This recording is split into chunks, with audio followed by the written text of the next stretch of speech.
use technology for their business objectives. So I'm also a Brooklyn girl. I told you that backstage because I said, you know, this conversation can go one of two ways. We can do very, you know, or we can have a very candid conversation. I'm used to it. I'm from Newark. I respect it. I respect it. I'll be a little open today. Yeah. So, you know, one of the projects that we're working on at the business school, I'll touch on that, has to do with tech, and in particularly enabling Black and Latino tech companies, particularly those that are based in New Jersey. What are your thoughts about this idea of the lack of access to resources for Black and Latino companies, particularly related to tech? Yeah, I was hoping that we was focusing on tonight. Ultimately, even if you look at some of the top 5 tech companies, the major companies in the country,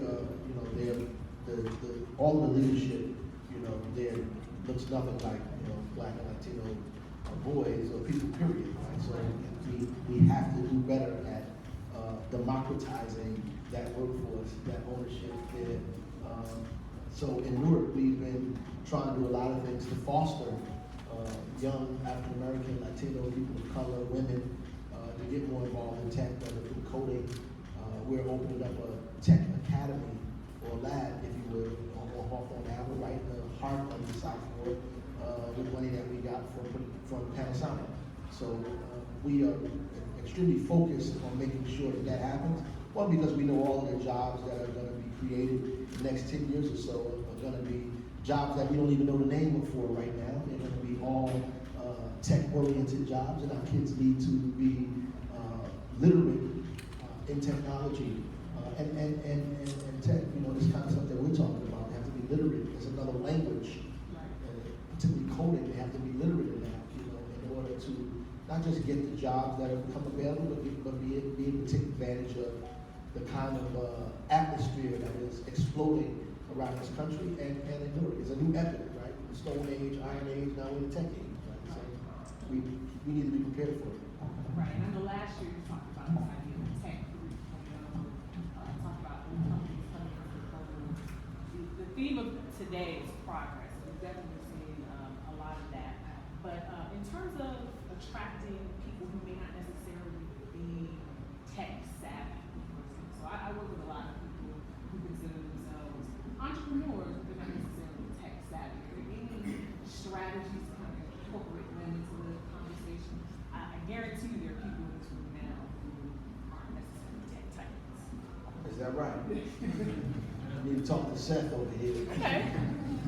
But we've been trying our best in the city to acclimate people to moving into the next century, if you will. We kind of on our website, we digitize most of the things that people have to do through small business applications, everything, paying the taxes. Our guys who are code enforcers, all these people are now are digitized. They're using this kind of digital environment. We're trying to get people acclimated to that and get the business community acclimated to that, and the residents of the city acclimated to it as well. So when we begin to move, to what I think is a smart city, that people be prepared and ready for that. Whether we have about 5,400 folks using our My Newark app, and we need to expand that more and more. We have a similar number of people in the next door kind of app that we're using. So residents are beginning to use the applications that we have to report things, to look at stuff, and we want them to be able to use this. But ultimately, I think that people look. If you look at your phone, which is really a walking supercomputer, right? So most of the apps on the computer, I would say 8 out of 10 apps have to do with a city, right? Have to do with being or living in a city. Right? Whether you're looking for restaurants, whether you're looking for a place to stay in a hotel, all these things have to do with an application and moving around in the city. So the city's become increasingly important in this tech world, and so we're trying to get Newark prepared for that, so people can begin to use their supercomputer to navigate what we're offering here in the city of Newark, to become more attracted to what we have available to them, to find out information easier, to begin to the interface with all of the services and things that we provide for them in the city as well. So what do you say to people who may look at New York as a stone's throw away? What do you talk to them about New York? How can we talk to people who aren't necessarily from here about New York and its impact? Well, New York is just entirely too expensive, so but secondly, we have the tech infrastructure here in this city that is comparable to no one. No one has what we have here. Our infrastructure here, our ability to provide you the fastest speed Wi-Fi in this area, probably in the nation, we have that infrastructure here. We are a new and bustling market, around tech companies and startups that come here. We are opening up our doors for that, right? We have these incubators, and not only that, we have access to NJIT, to Rutgers, to all these universities that support that kind of thing at the same time. So Newark is the place to be if you're a business in the first place. I mean, we have the transportation infrastructure. If you were in any business class and they put up all of the characteristics that you need in order for your business to be successful, they would be talking about Newark and not Newark, right? So, now with the infrastructure that we have, that also applies to tech companies, right? That you should come to our city. It's the best place to be at. 50,000 college students, international airport, seaport, second largest seaport in the nation, right? We have the transportation infrastructure, or the ability for you to be all over the world in about 5 or 10 minutes. Access, all of the trains come through the city. So there's no reason that you shouldn't be in this city. I agree. So, knowing that we have all this infrastructure here, what are your thoughts on the next decade? What's that? Well, I think it's going to be amazing. I just left LA at the Green Building Conference where we talked about sustainability and green infrastructure and the kind of futurist ideas and how technology is going to be used for sustainability purposes as well, not just for people to make a whole bunch of money out of their garage, but for the ability for us, whether we're talking about driverless cars, whether we are talking about the ability to create a device to put in your hand so people can really figure out how, if they're sick, how they're sick, what the symptoms are, that erases the need for the emergency room.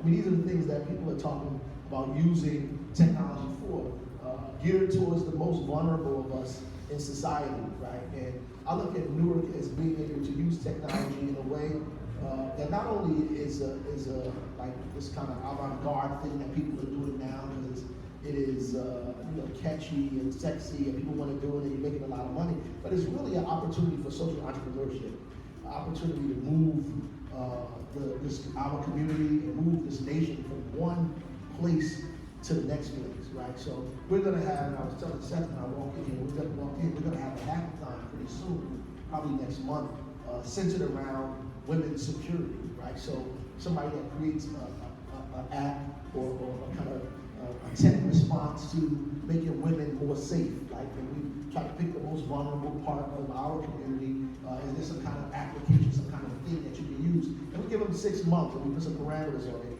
And the city will give you $50,000 to the winner who comes up with an application or some kind of device that will make women safe in their neighborhoods and their community. Now we got another agency that I met in LA that is willing to come here and add $1 million onto that $50,000 that we're going to do in the city of Newark, right? So we're trying to push like the society in a way where before individuals, we live in America now, individuals, the onus for safety, the onus for everything has been put back on the individual. We want to put it back on society, right? So now if something happens to any of these ladies in here, we'll begin to question, why were you over there at night, right? What was your behavior, right? So we want to take it away from there and put it back on society and say, what are we doing as a society to make people feel safe in their communities and homes? I think technology can be used in such a way whatever it may be, whether they press something and everybody who's attached to it, they are notified, the police are notified, cars are notified, your neighbor is notified, the lights come on. I don't know, like I don't know any coding language. So I created that app already. you got it? Oh, well, maybe you won't win, who knows? So when we do the hackathon, you should be there. So we do the hackathon, be there. But we absolutely going to do that, and we have many more like that that are coming up. But I thought that was the most important for us in the city of Newark. And of course, there's going to be all kinds of unintentional benefits from it, and intentional ones, that once we deal with women's safety, that we can begin to duplicate and replicate around safety of all of our residents in the city. So, hold on to that, don't tell nobody. Yeah, talk to 7 afterwards. Yeah. Look you up. It's real, so it's not a joke. It's very real. So that seems like a really big social impact issue. Are there other kind of social impact issues that you think the city can benefit? So if you have other aspiring entrepreneurs here in the city who want to help the city with maybe? Sure, I mean, issues around employment and attaching people to jobs, attaching people's resumes and careers to jobs, crowdfunding around getting people to go to school, right? To be able to affordability of college and universities. All these things are social kind of things that we need access and help with, but the technology world can help advance that or make it easier for people. Technology can actually democratize or make America more democratic, in fact, right? So I was at the conference, and because it was around sustainability, people were saying, oh, well, there's devices that people can have on their phone now when they go into a building to see the CO2 levels in the building. They can begin to see the air quality, different things, and begin to interface or talk to the owners or the people who are there and say, look, the quality of this building is not good. And on the one hand, that was good. And the other hand, I told them there's a piece missing. That piece is to make sure that people know what CO2 is, right? Or know that what the air quality should be. Because they can look at the phone and see the air quality and say, hey, where's the soda machine? Right? But at the end of the day, we have to use these kind of applications and things to also make the residents more literate around technology and be able to share this kind of language with people. So right now, there's this kind of covenant thing like Latin was a long time ago, right? You know, you could only read the Bible if you spoke these specific languages. If you didn't speak these languages, you couldn't have a relationship with God, which was really crazy. But at the end of the day, we people can't have a relationship with the way the world is changing because they don't know the language of technology. And it's our job to be able to share that language with everyday people so they can begin to deal with technology in a way that helps them improve their lives. And we know that we can reach out to Seth for those objectives. Yeah, you're going to blame him for everything. He's a big guy. So what about this idea? We're talking about tech, and that's great. And everybody knows you need capital. You need access to capital to actually make things happen. And since last year, we've had the folks at Newark Venture Partners kind of open up in Washington, founders downtown. So for people in this room, how do we do? Well, that's a good question. When you find out, tell me. The reality is we have to, get involved in that stuff, knock down those doors, talk to those people, create and innovate in the space here in the city of Newark, and begin to make a name for yourself around the projects and products that you created here. And I think events like this are important. You have organizations and new businesses that have come to this city of Newark already that are beginning to open up, to begin to engage them and compete with them to create your own products. And let people understand that Newark is the new place for this kind of tech startups that are taking place. And I honestly believe if you have some kind of social kind of real mission to what it is that you're trying to do, it actually gives your product that much more relevance in this marketplace, right? So it's not just about being a do-gooder, it's also about, I think that it is a market for social entrepreneurship and being able to move our community, which is light years away from where it needs to be, into the next century. Okay. One more question, and then I'm going to take some questions from the audience, just to make sure we're coming around.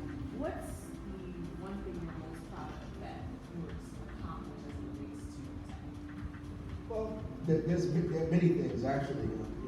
First, I'm just proud of the leap that we've made, even from 2 years, in terms of people's perception of what Newark is around this tech space, in this world, through the venture capital fund, through the tech, the town halls that we've had, through the coding classes that we offer in the summertime and after school. So we're really changing the culture and mindset of people around technology and making them understand that they have access to it in our city, and that if you come to Newark, that you're able to thrive in the tech community here. That's number one. Secondly, I'm excited about how we have moved from paper to the digital world in City Hall, right? So we're moving very rapidly from paper to the digital world in City Hall. In 2 years, we have done so much that hasn't been done in a long period of time, and we have a long way to go. But we took a huge leap and overcome a lot of fears and obstacles, and we've been able to now allow people to navigate the things in City Hall through the internet or the digital world. Good stuff. Good stuff. Okay. So I'm going to open up the floor for some questions really quickly. Gentlemen in the front. Yes, sir. Good evening. My name is Anthony Sanchez. I'm educated in Orange, technology coordinator. I'm the creator of EdTech.how, which is a technology company designed to lower or decrease the learning gap between affluent students and low-income students. My website is www.edtech.how. My question to you, Mr. Mayor, is what are the challenges and opportunities for education technology companies in the city of Newark? Well, I mean, it would be the same for all of these companies. I think what government can do is try to help you scale it, right? Try to get you access to opportunities for people to see what it is that you offer, use it as a test case and pilots, and whether we're talking about the Centers of Hope or other places like that, so you can actually test your product, use it, and be able to produce some metrics to measure what it is that you're actually accomplishing, and use that information to begin to get the kind of investments that you need in order to really scale up what you're trying to do. So I think those opportunities exist, and because we are open, we would invite you to use the spaces that we have to test your product, do the different things that you have available in the city of Newark. Of course, the challenge is always centered around what you just talked about, which is capital. And I think that if we showcase your product, if we help you scale it, that people begin to see its value and its worth, and you get an opportunity for you to invest in what it is that you're trying to do. Oh, thank you. As a current educator to a former educator. I appreciate it. It don't cost more than $300.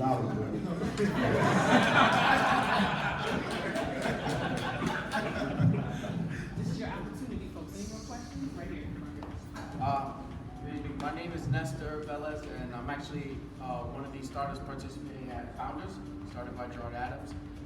And I'm the founder of a company called Saddle Mind. It's a mental health wellness platform that connects individuals to licensed mental health therapists and counselors, but it connects them to pre-recorded audio. So it's already recorded by the therapist, and it's on the application for people to listen to. So my question is the City of Newark doing anything for mental health to make it accessible and low cost for people to access? I mean, the best that we're doing is trying to open up clinics and get the hospitals to open up clinics to create access. You know, Medicare and Medicaid don't pay for the full cost of mental health, so which is unfortunate. So they pay. So that means a lot of primary care physicians and doctors do not go into that field in these cities like this because we can't pay for it, right? So, which means that we need greater access to mental health care professionals. We need greater access to that, especially in our community. So an application like that, some technology like that would be enormously helpful for the residents of the city of Newark. I'd love to talk to you about what that looks like in the city and how we help scale that. Yeah, I have an affordable alternative.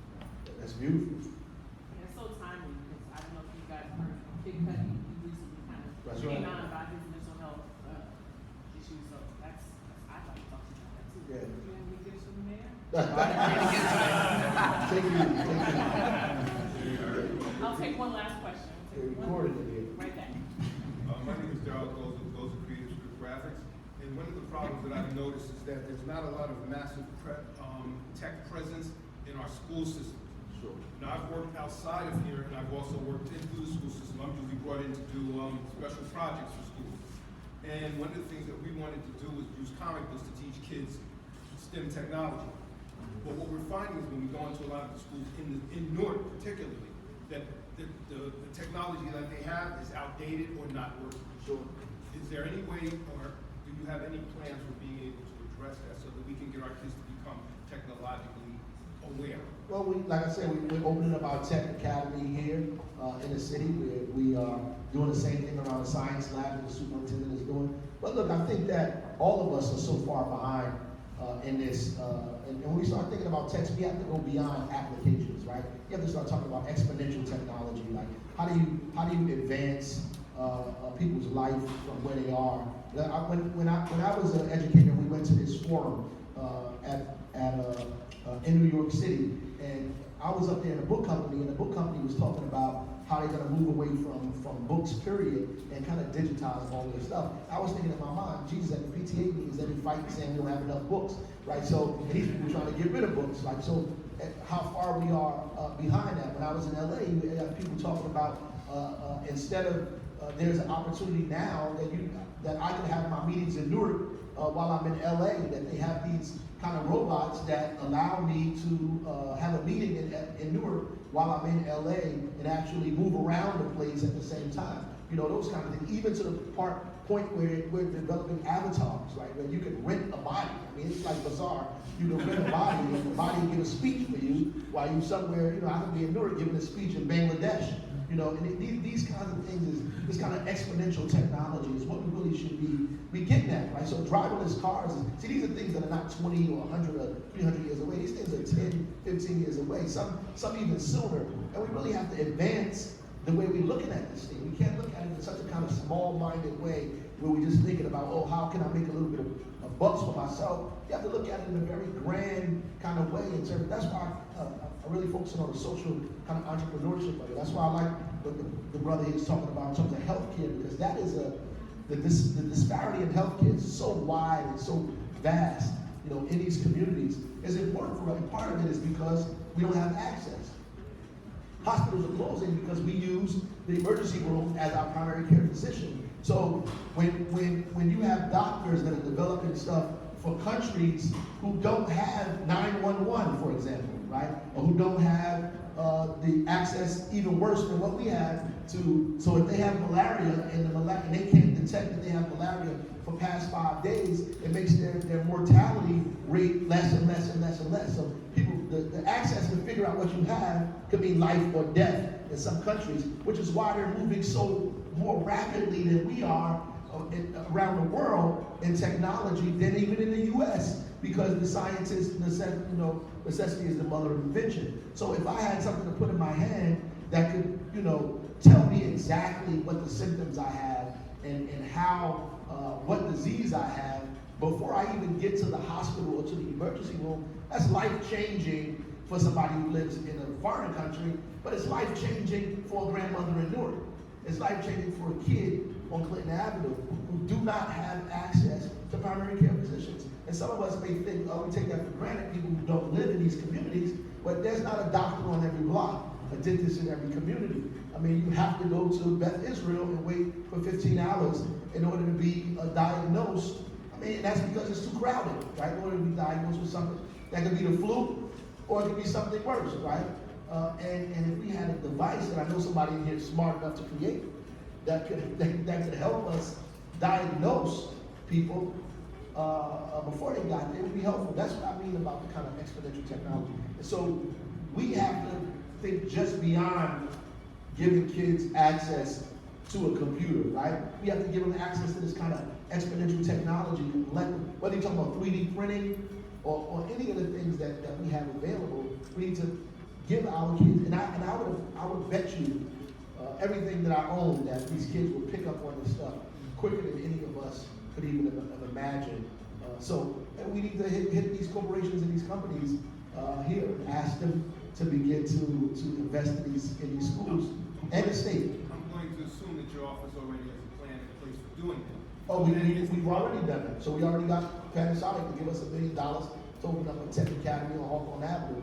right there in the city of Newark. So this is stuff that we are trying to get accomplished, right? This is why we went out to LA to begin to hook up with companies like that, to begin to bring them to Newark, to do the kind of competitions where they pay people millions of dollars in prizes, which is where I got the idea to do the thing that we're doing, to build low-income housing, you know, for half the price at a third of the time, in a way that where people could live in it, where we give people opportunities to come here and invent all kinds of things that we need in our city, not just to make people wealthier, but to make people's lives better, right? And give our kids access to that technology at the same time, right? But it's incumbent upon all of us, right? We can't just wait. See, the government didn't, discover the light bulb, right? The government didn't discover the cure for polio, right? The government, you see what I'm getting at, right? So you need individual ingenuity and creativity to get out here and think about what needs to happen and force government to begin to recognize what needs to happen, or push this country to become more democratic because of the things that we discovered in the day.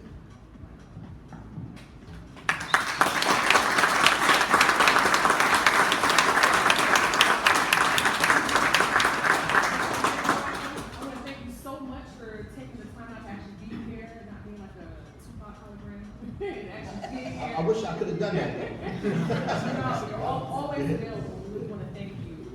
So I'm going to bring up Medina. Everybody, can I have another round from members?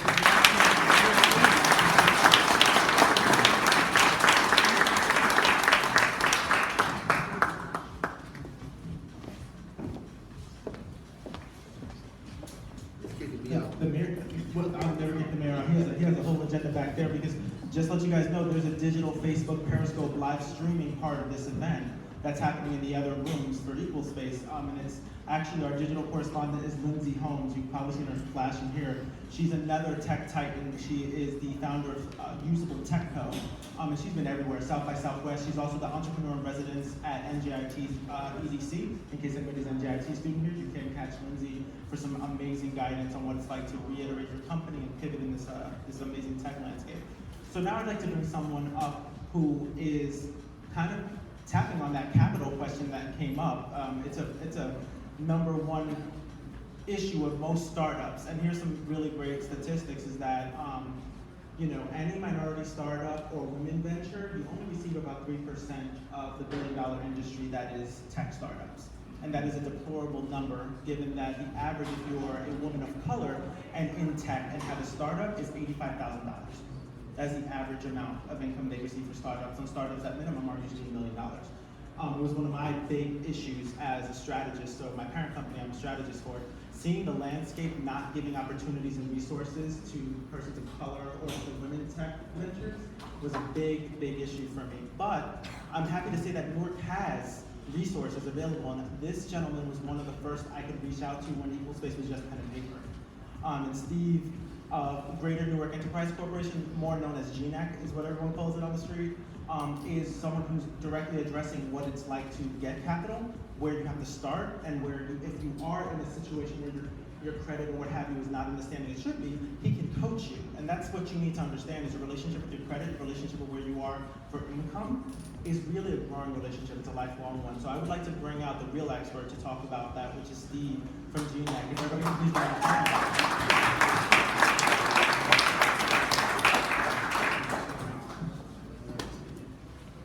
Good evening, everyone. Thank you for coming out. That was amazing to hear from the mayor, and seeing leadership understand the importance of technology, the role that it plays in our everyday lives. So, Medina hit it on the head. How do you provide the fuel to bring these ideas to market, to bring these ideas into fruition? Access to capital continues to lag behind the speed in which technology and innovation continues to open doors. And frankly, the ecosystem needs to do a better job in terms of connecting capital resources to the ideas. And we're working on that. And it's through things like this Tech Town Hall, bringing to light the folks that are hard at work in their homes, in the schools, in co-working spaces, that are generating the ideas to attract investment. When Newark Venture Partners announced that they were coming, I can't tell you how many calls we started to get saying, how do we get in touch? What do we do? Then you have IDT Ventures. Then you have some social impact investment. You have angels that are starting to pop up and come. GNEC moved our offices to the Enterprise Development Center, which is the largest incubator in New Jersey, right here on campus, 90 plus businesses, so that we could be and learn from the businesses that are innovating and how we can try to connect capital sources to them. It's slow going, and we're struggling to try to keep up. But I would say this, is that technology is not only paving the way for innovation in everything that we do in the day-to-day life, but it's increasing the speed in which we can bring ideas to reality. And this idea of starting and failing fast, and starting again, failing again, and starting again, that is not a traditional way of thinking for many people. When you don't have much money, when you never came from much money, the idea of starting something and failing, is just not something that we're used to dealing with. And so I'm excited to have folks like Melissa and the folks at the Center for Urban Oxford Economic Development, innovating businesses that are coming into incubators like Newark Venture Partners that are saying, hey, wait a second, we're in Newark now. What are we doing to try to engage with the community? How can we bring more resources? How can we create more gateways for ideas to connect to the capital resources they need? It may not be through organizations even such as ours that are providing debt financing. How do we create patient capital? How do we help to create incentives to offset risk and collateral and really drive the investment we need to bring ideas to fruition? So I represent just one entry point into a whole support ecosystem for entrepreneurship. You have Scott Wolf from NCEDC, who's doing some amazing work with the city, has an amazing task of trying to address all the questions of business and industry from all shapes and sizes. We have the NJIT, the Healthcare IT Initiative. We have some folks here who work at the Enterprise Development Center. We had Dimitri from Newark Venture Partners and Anthony Frazier.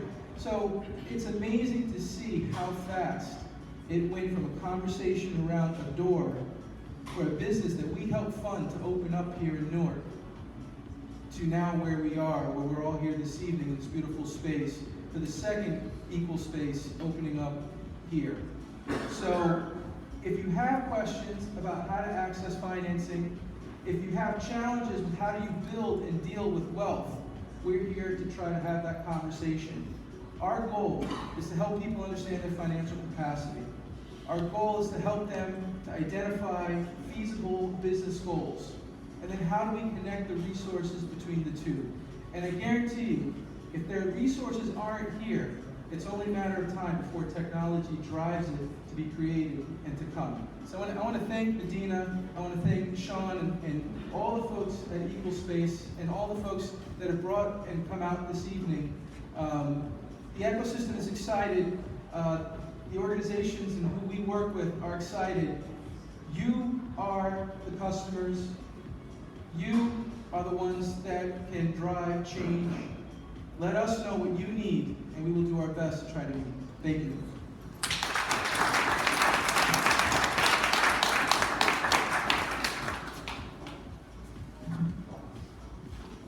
So can the night get any better?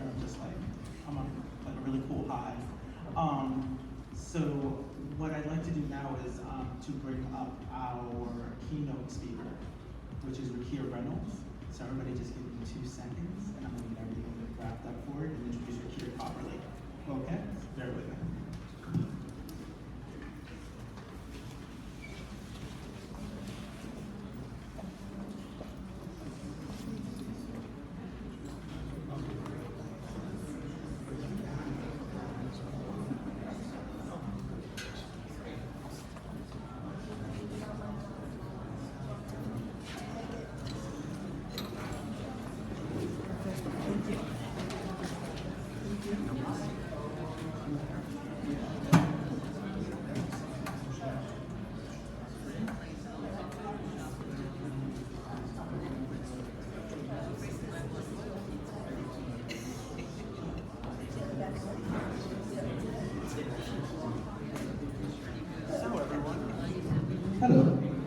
Perfect.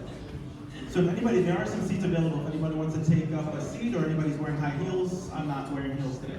So what I want to do is properly introduce Rakia Reynolds, who is the founder and CEO of Sky Blue Media, a full-service communications agency based in Philadelphia. She's worked with notable brands like Serena Williams, Ashley Graham, and many more. I had the pleasure of working with Rakia on numerous projects, and she's Newark's own, which is an amazing port, but for me, she's always been an example of innovation and what it's like to work tirelessly and building brands. And so to have her come and say a few words to you all about what it's like to innovate and what it's like to be in the landscape of PR and media is like not only my profound privilege, but she came all the way from the West Coast like on a pivot for me and for our community. So everybody, I'd like you to give like the loudest applause, like, you know, the Ross J. Baraka level applause for Rakia Reynolds, please, everybody.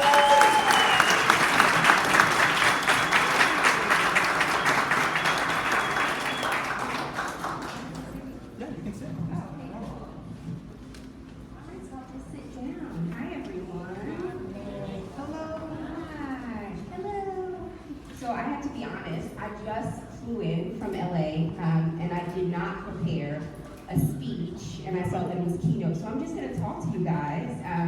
Actually just came from LA doing something with CNBC. We were interviewing 5 entrepreneurs in the world of tech. There were 25 VCs, venture capitalists, and I'm an angel investor. So we were doing this business plan competition with all these entrepreneurs that had built these tech-based businesses and figuring out how we could work with them. So it was a 2-day thing, and we were all on a set because we were filming for CNBC. It's sort of like a Shark Tank show, but with, I would say, cooler, younger VCs, and some fun companies, people that are relatable, but it was very aspirational. So I'm happy. Who's that from back then for this? So I thought he was Oh no, you'll have to tell me about who he is after that.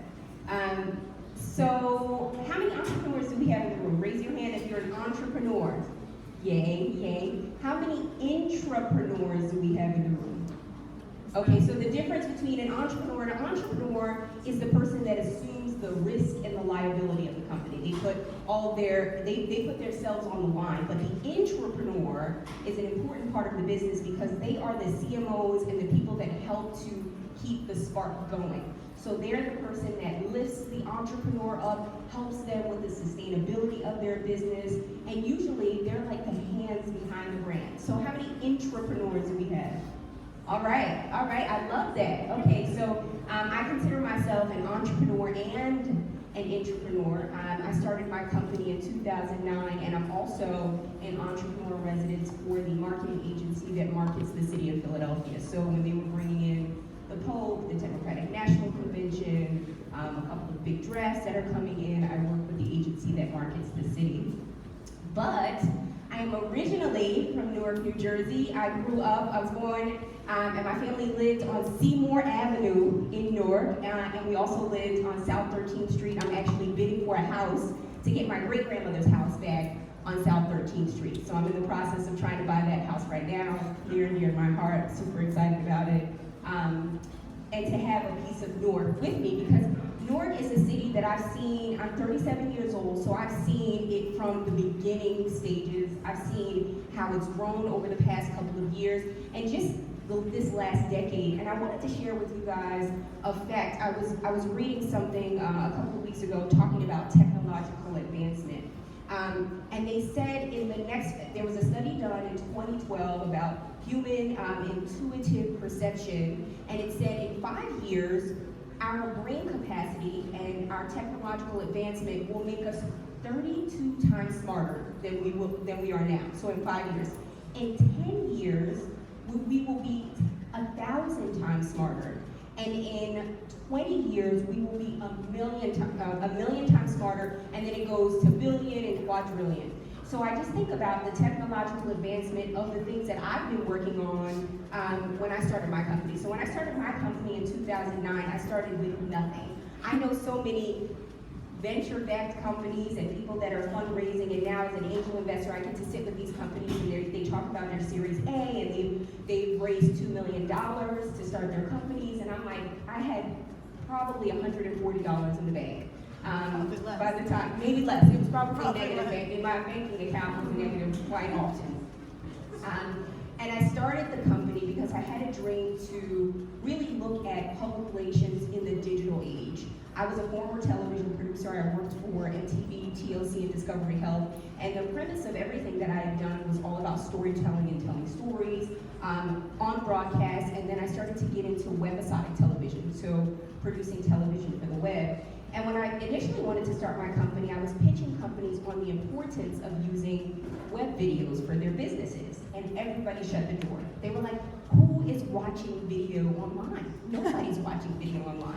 And I wish I could have saved all of the comments of everyone that told me no when I originally tried to start, and they thought I was the craziest person in the world for trying to introduce video for their businesses online. And I was knocking on doors, I mean cheesesteak companies, cheese companies, all kinds of companies, telling them that there's an art to storytelling and you should publicize or talk about your business online. So after working in television, I was recruited by a public relations agency, and I'm dating myself because we called it Web 2.0, so I was brought on to build their Web 2.0 department, which now is called social media. And to really, try to get people to think about the future and how to communicate in the future. And when I got really frustrated by the restrictions and being a woman of color in the business, and I'll be very honest, I was often sitting at tables with people that didn't look like me and didn't sound like me, and it really frustrated me in the beginning. Now I kind of thrive off of it. It's like whatever. I'm always gonna, have my hashtag a seat at the table. Go smart. So when I got frustrated and had the level of frustration that people shouldn't have in their jobs, working for someone else, I was eating lunch, taking my lunch breaks to have my cry breaks to go outside and cry. So when enough was enough, I decided to take what I had learned in working at MTV, working at MTV, TLC, Discovery Health, Lucky Magazine, and the PR company that recruited me, and I sort of took it and mixed it in a bowl and started my own company, really as the future of digital public relations. And my first client, I was doing crisis communications for a business improvement district of over 500 businesses. So I was controlling the message when a flash mob would break out or something bad. There were always taboo topics. But then I decided to go into the lifestyle arena, and then fast forward, now I work with companies like Dell. I launched Uber Technologies in Philadelphia, worked with them on their influencer engagement and their communication strategy in New York City and in San Francisco. So our verticals at my company, we work with tech companies, lifestyle companies, and social entrepreneurs. We like to say that we start movements online. One of our clients our youngest client is an 11-year-old social activist. Her name is Marley Dias. And she has a hashtag that we launched called hashtag 1000 Black Girl Books. And what she wanted to do was have books in a classroom where people look like her. She said, and I quote, I got tired of looking at books with white boys and dogs. So I wanted to start a movement and collect books where people look like me. So we got behind her and her mother, Dr. James Johnson Dias, who does a lot of health initiatives here in the city of Newark, and really launched a campaign that would be essentially a movement. And now we are working with Elle Magazine. Marley now has her own magazine within Elle Magazine with Melissa Harris Perry. She interviewed Hillary Rodham Clinton and has an article out today. So there's a headline out today where it says that Marley, HRC has her hardest interview yet, and it's with an 11-year-old. So we worked with them on that. But I say all that to say, technology for me has changed from when I started my company in 2009. We were sort of in the very beginning of the digital age where people were starting to consider video online. And now I'm able to, my business has grown, and I say 300% because I can't share with you the number that I was making my first year in business because it's nothing. But we've grown significantly. Last year we reported that we grew 300%, and that was with the usage of technology. I will tell you that there are two campaigns that sort of inspire me. Hashtag Do More with Dell And I just think that we're in the era where we can do so much more. We can grow fast because we have technology. And when you have a company, don't think of it as a brick and mortar, because we are in the age of moguls. You can have a company, I've met companies where people have 100 members on their staff because they're hiring remote workers. So I always say, if there's a way that you can be smarter, faster, better, you do that with technology. And I want to stop there because I'm the type of person, I like when people can ask questions, and I don't like to talk at people and be a talking head. So I just wanted to open it up to you guys to see if you had any questions. Perfect, because you had a question. Hi, yeah, are you gonna be available after the talk? Yeah, I'll be available after. She's a mover and a shaker, we just don't know. So I don't know what coach she's on half the time. Anybody else? Would you say there's one particular media platform, social media platform that's primary as far as doing Victoria, like Instagram? It depends on your business. People ask me this all the time because you have, what is it? So it's a mobile app. So I don't know, I always say to stick to 2 social media platforms. If you're going to use Twitter, you use it as your authoritative voice. So the people behind the mobile app, the founders of the company, you use it as the authoritative voice. That's your microblogging platform to put out stories, do op-eds. If you have a mobile app, you should be putting out op-eds. Be in Medium, do something on Huffington Post, contribute to mobile.com. There are all of these avenues. American Express Open Forum has opportunities for entrepreneurs to contribute their voice, and then that's when you push those things out on Twitter. Facebook, obviously, it's for a community. So if you're inviting people into your community, you use it effectively that way. But with the algorithms changing, you have to be careful because sometimes you'll lose members of your community. I think people underestimate the way to use LinkedIn. It's such a high-performing tool, especially for people in the business and tech industry. If you use it the right way, when you bring someone on board that can help to navigate LinkedIn, it's one of the best platforms for business and technology. I say Instagram and things like that, those are for your story. That's just to give a visual presentation of what you do behind the scenes. You can't really monetize or measure how well it does for business. From B2B communications, it's just not proving it. But if you're doing events, yes, you should be using geo filters and using Snapchat. I tend to stick away from Periscope just because their numbers have dropped 180% over the past 3 months. So I like to use social media platforms that are high performing and give you the most bang for my buck. You know what, here's my question. My question is, was there a particular client scenario where it was a real challenge and you had to use a platform to kind of like pivot the story around or to get the return for the client? I mean, we have a lot of clients. You do. So I think, and we have to do this all of the time. I mean, coming from a background with crisis communications, you have to be a really fast responder and you have to be able to craft a story accurately and in a very quick way. I'll tell you, one of our clients had this, and you know this client, had a really unrealistic goal of being a New York Times bestseller within the first month of us working with said client. And when you have realistic expectations like that, the internal communications with the team gets a little funky. And she had done all of these things to become, she really set out this goal, this very unrealistic goal of being a New York Times bestseller in 1 month after she published the book.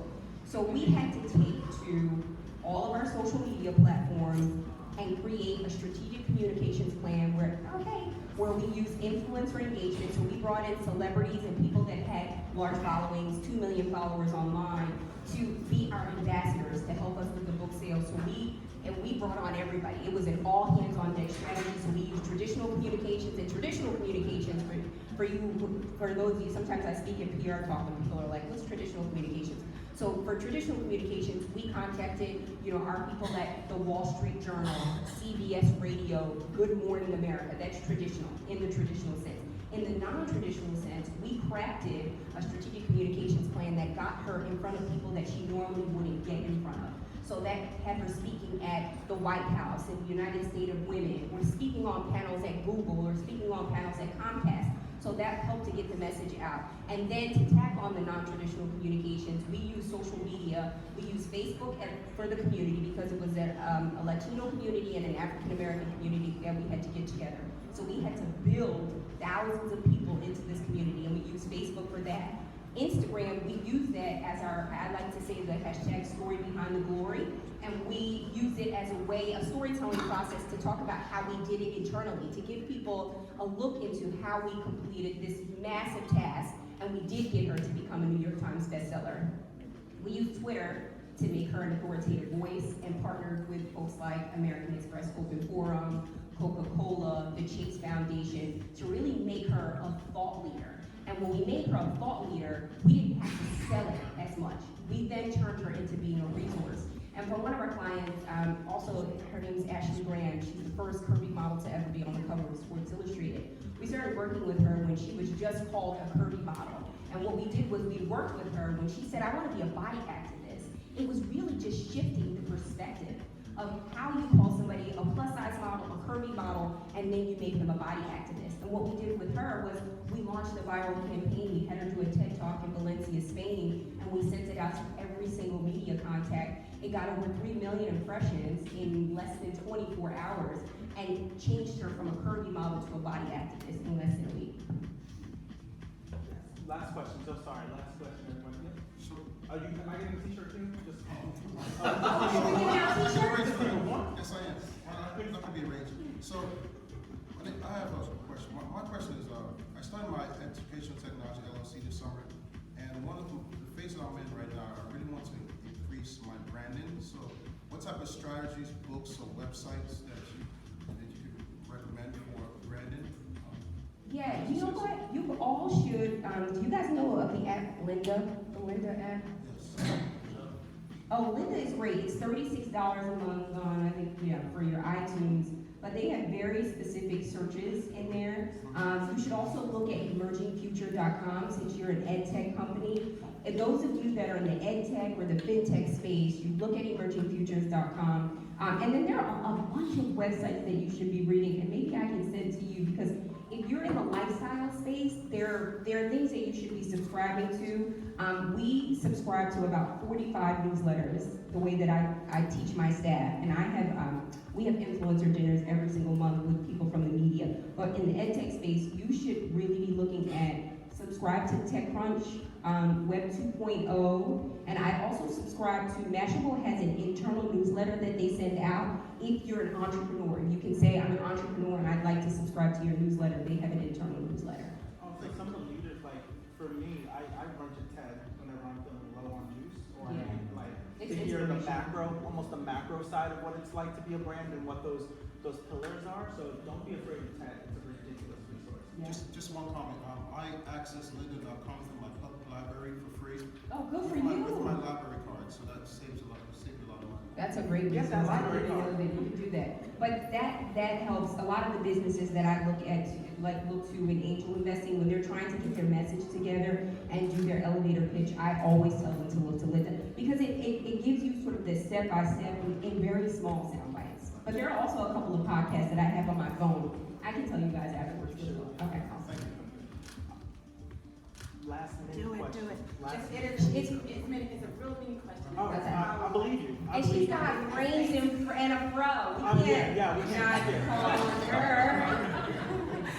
My name is Carl Lewis Harrington, and I Bricks for Kids. We learn, build, and play with Lego bricks. But my question is, the app that you're talking about, can you spell it? Like, is it Linda?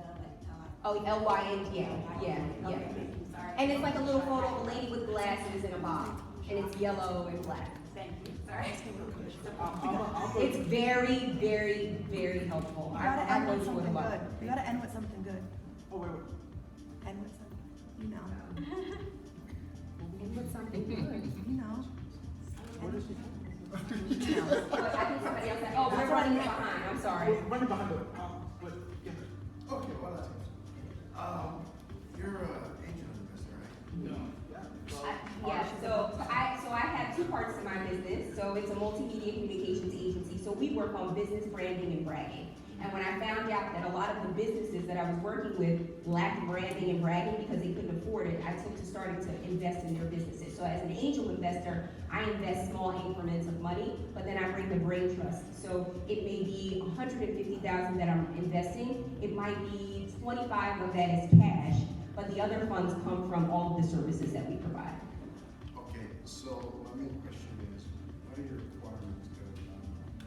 I'm pretty sure people come to you all the time with great ideas.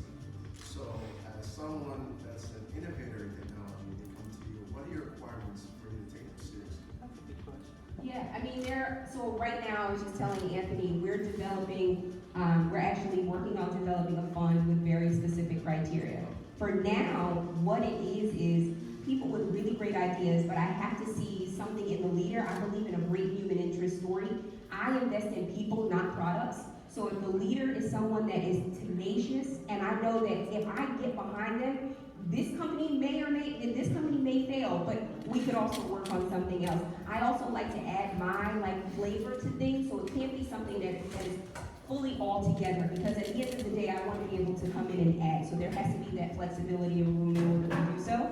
And then there also has to be a proven way that there is an ROI. So I always look at bank statements, cash flow sheets.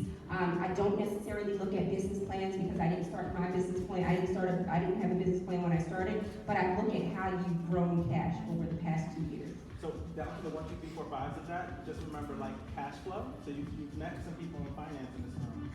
Think your elevator pitch. These are things that come from right here. Your elevator pitch. Do not give a deck that is 30 to 40 slides because no one will sit for that. No, and we do not have attention spans like that. A minute and a half. And think about what your story is as the founding power of that. So these are things that she's saying. This is how a lot of individual investors operate. But if you don't know cash flow, you don't have an ROI, return on investment, if you don't have a value pitch to them, they're not going to listen to you. So these are things that she's telling you right off the bat. She was saying, end with a good question. I was saying let someone end with a question that instead of something like oh yeah, he ended with a good question. Yeah, Thank so you. it was perfect. We just ended with a good question. Yeah. That was a good question. So again, I have to thank you so much for taking the time. Would everybody please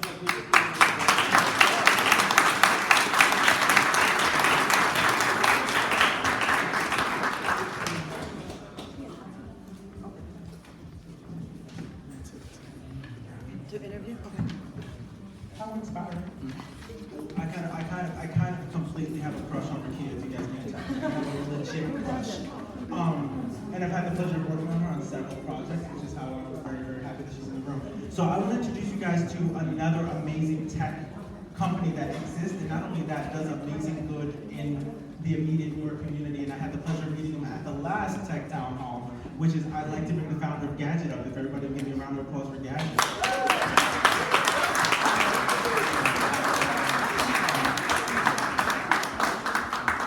Well, this is quite a gathering, and I'm really happy to be here. My name is Matt Grigsby. I am the co-founder of Gadget Software. You can find us right over in Military Park, and I intentionally moved the company into Newark. So the last company my co-founder and I were involved in, we actually sold to Cisco Systems, and as part of that exit, we had an opportunity to acquire a software company that was in Massachusetts, which we did, and we decided to bring it to Newark. We decided to bring it here for all the reasons that you've heard. We felt the infrastructure would be right, we felt that the talent was actually here, and we actually felt that we would have a real strong opportunity to compete. And that's where it actually gets pretty interesting, because you've heard a lot of stories tonight about what it takes to be an entrepreneur. This is my third startup. We've actually had one go public, one be acquired. I don't know what's going to happen with this one, but we hope really, really good things. The hardest part of innovation is you don't know where it's going to actually take you. So I have a question for all of you. Automotive software company, brought it to New York. What do you think I do? Hire people. Hire people that live in New York. But what do you think we do? Who's our customer? What do you think we do with mobile technology? Possibly. Business services. That part is true. Create and develop.